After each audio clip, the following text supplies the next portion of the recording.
something fishy is going on right now with a few very high-profile Bernie-hating social media accounts, and we're going to look at one today. This is a recently profiled set of activities from a Democratic Party consultant's tweets. Her name is Sally Albright.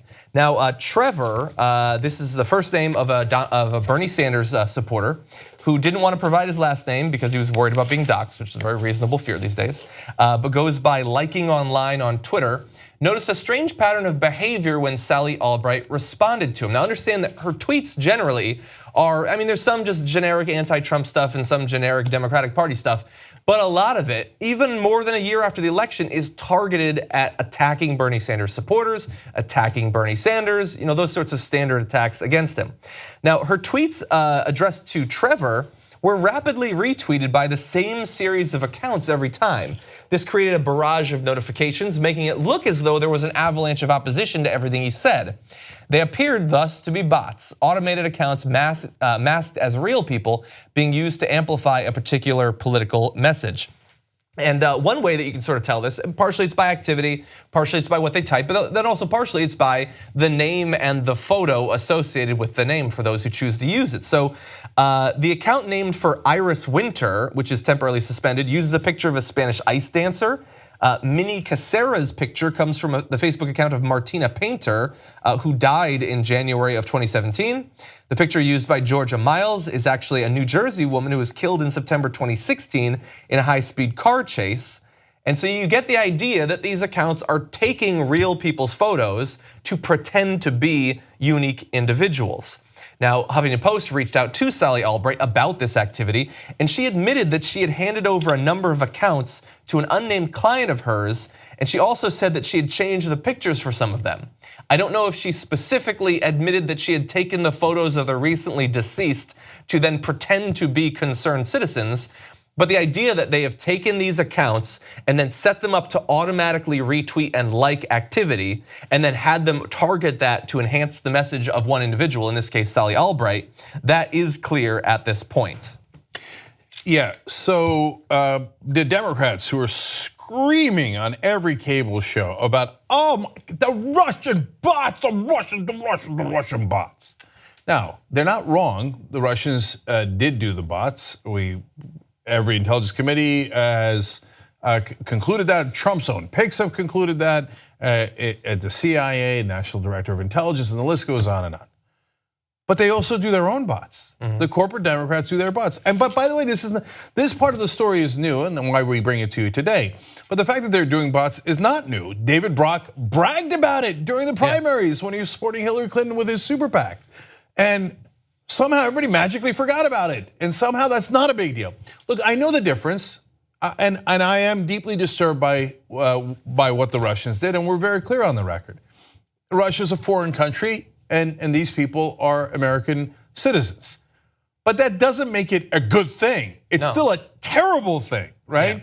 Yeah. And it is out of proportion how much focus has been given to one, which I think is like it's overdone by cable. But it is a thing that you should be concerned about. But why is the other thing not something you should be concerned about? So cable news never talks about it. The mainstream media almost never talks about it. So don't come crying to me about Russian bots if you do your own bots. Yeah. So we're consistent. We're against all of this fake news, if you will, the fake social media, etc. And the Democrats go, can you believe these people did it against us? And like, Sally Albright, David Brock, going around bragging about it. These are just a few. Obviously, I mean, organizations do this as well as individuals and certainly political campaigns. That's why we're being consistent, which is the only logical position on this. You should be against all of these activities and not selectively choose which ones to be outraged about and which ones to attempt to pretend don't exist. And by the way, even if we're talking about not in America, we're talking about foreign bots. It's not just Russia. For instance, I'm gonna jump ahead here, but in Mexico, allies of President Enrique Peña Nieto have deployed swarms of Twitter bots to overwhelm and effectively shut down online debates. The far right in Italy has used bot networks for their own domestic politics. Journalists in the US experienced a similar flood during the 2016 election from pro-Trump neo-Nazi sock puppet accounts posting anti-Semitic death threats. This is a thing that is huge in America.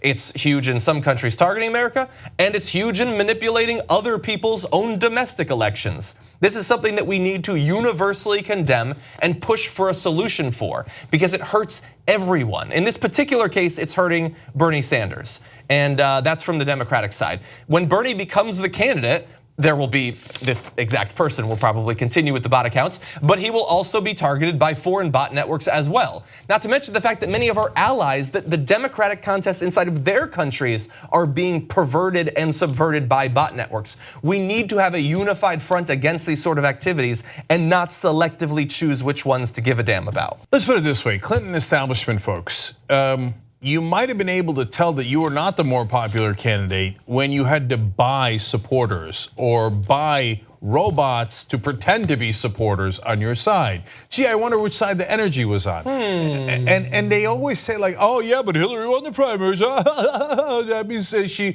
was more popular. No, that means she had unreal name recognition, and every single cable news outlet saying 24/7, the superdelegates have already voted. She's got an overwhelming lead. Why is Bernie Sanders still in the race? Who's Bernie Sanders? Shh, don't cover Bernie Sanders. With that massive advantage of every television station and every major paper being on her side, and the biggest name recognition anybody's ever had, she still lost a 60-point lead. She had a 60-point lead over Bernie Sanders when they started in 2015.